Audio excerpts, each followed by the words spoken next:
Oke, baik, selamat siang semua.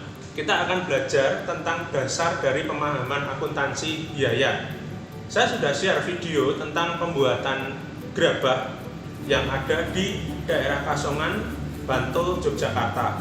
Ini adalah salah satu contoh hasil akhir dari produk yang disebut gerabah, di mana ini ada pot, begitu ya, pot. Nah, nanti video ini adalah penjelasan dari bagaimana melihat pembuatan suatu produk dari sisi akuntansi biayanya. Ya, setelah teman-teman itu melihat video yang saya bagikan, maka kita bisa lihat di situ komponen-komponen yang ada di dalam suatu produk seperti pot ini adalah kita lihat ada tanah liat di situ ya, ada tanah liat, dan kemudian setelah ada tanah liat maka kemudian tanah liat itu dibentuk masuk ke dalam proses pembakaran hingga akhirnya dijadikan produk jadi dengan adanya banyak hiasan-hiasan yang sekiranya membuat produk tersebut menjadi layak jual seperti ini. Nah, ini ada tanah liat, kemudian ada pelapisnya berupa cat dan lain sebagainya. Maka kemudian dari proses pembuatan produk tersebut kita bisa identifikasi tanah liat ini adalah menjadi bahan baku.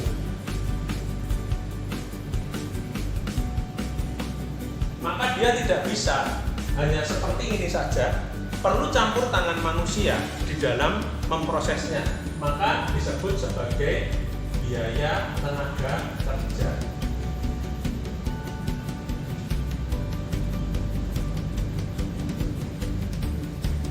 Saya katakan langsung ya, kenapa? Karena yang bersentuhan langsung dengan produknya maka disebut sebagai tenaga kerja langsung.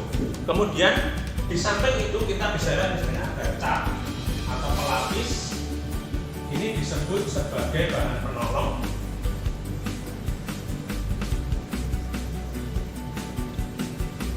Bahan penolong di dalam akuntansi biaya ini disebut sebagai biaya overhead produksi.